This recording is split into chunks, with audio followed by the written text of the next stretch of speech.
Hello and welcome to my channel, Mend with Mare.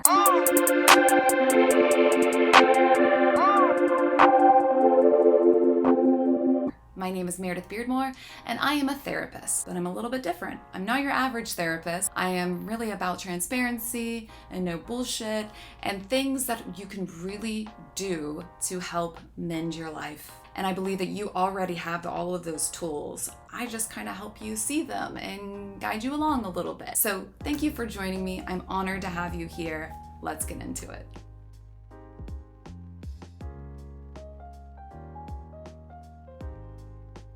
All right, let's jump right into it.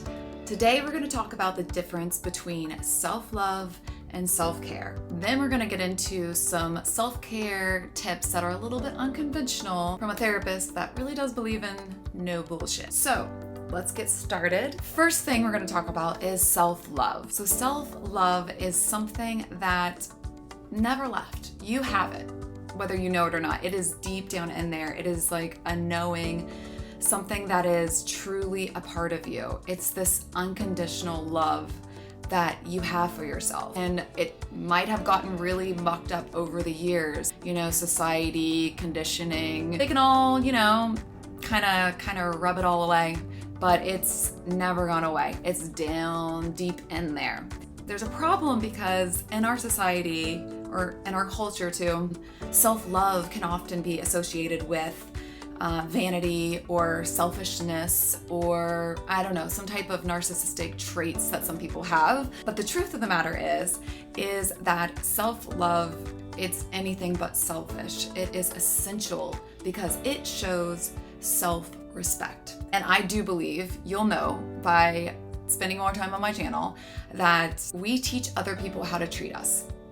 And if you have self-respect and self-love, other people are not going to be able to harm you in the way that they once did, or affect you, or get in and disrupt your inner serenity. So self-love is something, I know it's a little abstract, but it's something that lives inside you, but it has to be fostered, it has to be cared for, and that's where self-care comes in. All right, so self-care, that is really about the action. So self-love is the thoughts and feelings that you have toward yourself. Self-care is the actions that you take to cultivate and maintain the self-love and build it up and make sure that it is strong and palpable to everyone around you. So self-care is focusing on your psychological, your physical, your spiritual growth and well-being.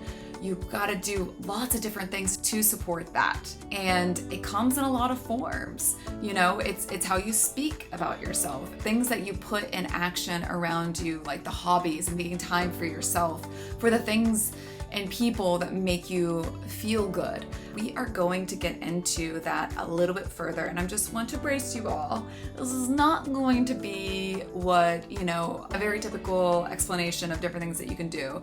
It's kind of out there, but it's really fun and it really does work. So after all of my years of working with clients, this has been a for sure thing. All right, number one on my list is be your best friend.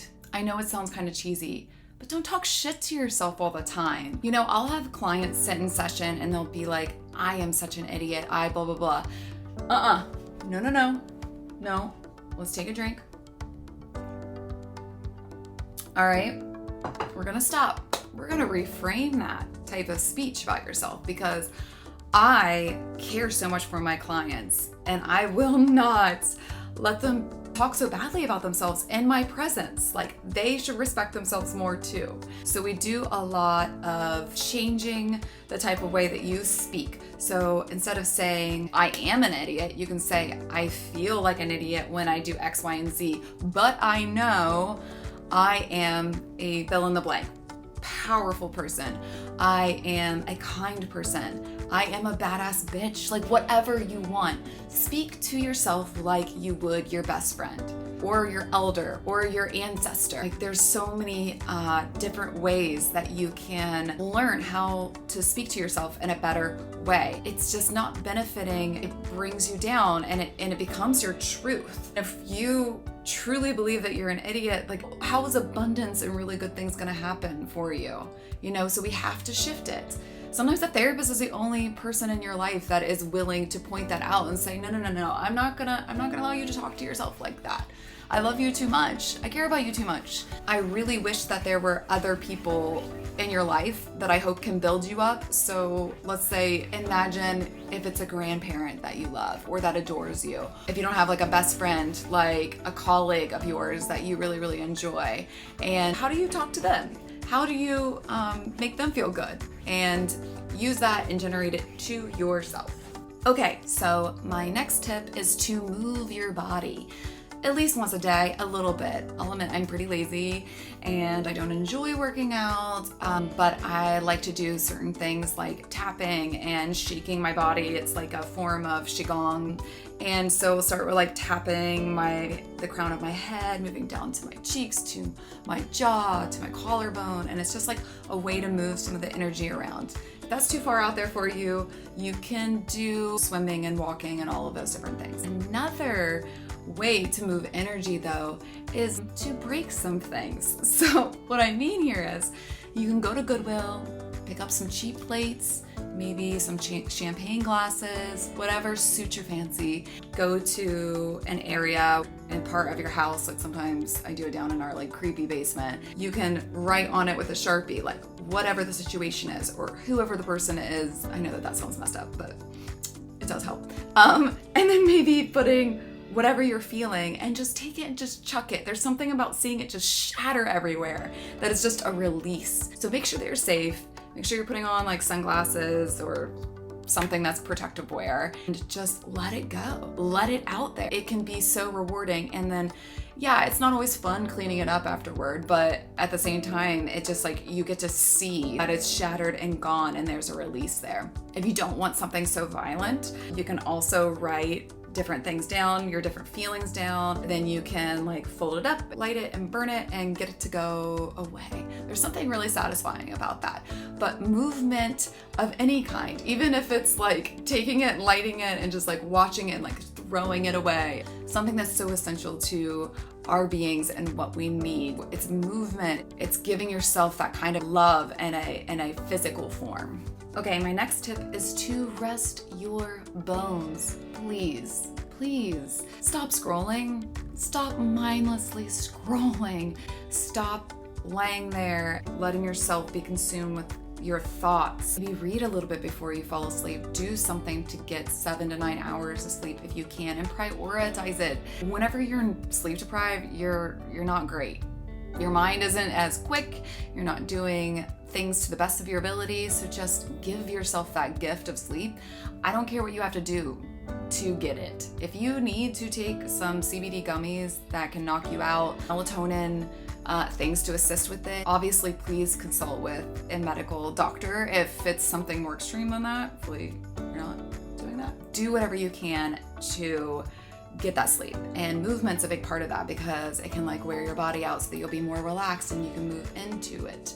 So that is my other tip for you. My next tip, which you probably assume since I'm a therapist that it would be coming your way, so here it is. You need to set some boundaries. Yes, boundaries, they're beautiful. I know that it's overused and sometimes we don't even know what that means. Like, what are you talking about boundaries? I have a lot of clients that think that setting boundaries like equaling conflict or aggressiveness or confronting someone. It's not that at all. Well, sometimes, but mainly setting boundaries. Let me give an example. Let's say that your boss asks you to work late and it starts becoming very normal and you always are free and willing to do it. You start to be kind of like taken advantage of. At first, you're a kind person, you enjoy being valued. You start to look around, you're seeing that some of your other colleagues are getting paid the same and are not working as hard. That's because sometimes people can take and take and take. And instead of pointing the finger at them, you need to point it at yourself and say, okay, what is my part in this? How do I stop this from happening? And maybe it's as simple as saying, no, I can't do that tonight. That's just setting a boundary, like just being like, no, my time is valuable. I do not need to stay late all the time and to do extra projects for you. It's reminding you that you have a right and a choice to say simply no. No is so powerful. Setting boundaries can also be like setting aside time for yourself that is just for whatever you like to do, a hobby. For me, it's planting flowers and succulents and things like that. I'm sure to make like at least two minutes a day where I'm at least looking at my flowers, like cleaning them up a little bit, watering them. That's important to me. And I feel a difference in my mental health. I also believe that baths are super wonderful for relaxation. Some people are grossed out by them. I think they're wonderful. It could be a shower, whatever you want.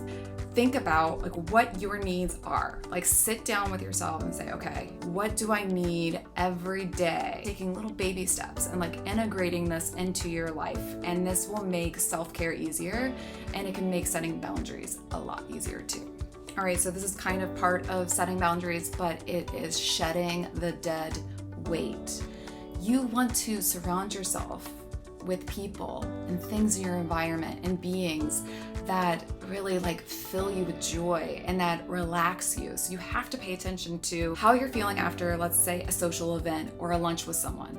Do you feel a little less energetic? Do you feel kind of drained by them? Were you feeling a little like dragging your feet about even going to meet up with them? What about your own environment? Do you have too much shit everywhere? Like, do you need to clean it up a bit and maybe get rid of some things and purge and make sure that your environment is nice and soothing and makes you feel good, because you'll reflect that as well. So shedding that dead weight can look like a lot of different things. The amount of space that I've created for myself and that I've seen happen with my clients, that gave them more room to focus on some of the areas that really were like screaming for attention in their lives, but they just didn't have the capacity because they didn't know how to set boundaries and how to shed the dead weight. Okay, my last quick self-care tip is to focus on what you can control. So many times in life, we are focusing on other people's behaviors, their actions, and not recognizing that we can't control their reactions or their behaviors. Yes, while other people's words and actions can definitely affect our lives, I'm not discrediting that, but there is a certain level of control that we have, how much we want to let it impact us. Focusing on the things that you can control, because a lot of things in life are just so out of our control. The more that you just accept that and focus on the things that you can do, like taking care of yourself, focusing on your work, focusing on what brings you joy, planning the things that will make you feel good, and less about what everyone else is doing to disrupt that. This is like a muscle that you have to build to recognize the things that you can control.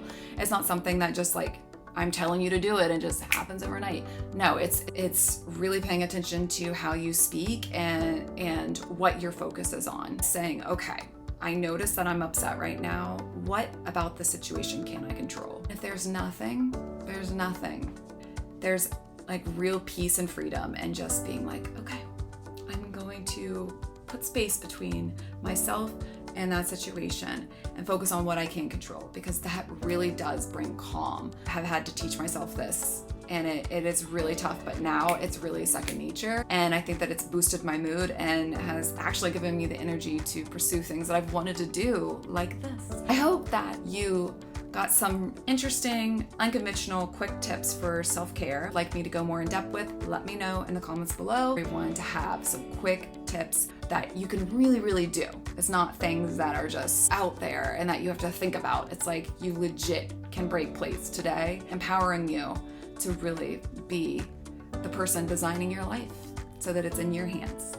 Thank you so much. I'm honored that you spent this time with me, and I hope you found some of it helpful. All right, take care.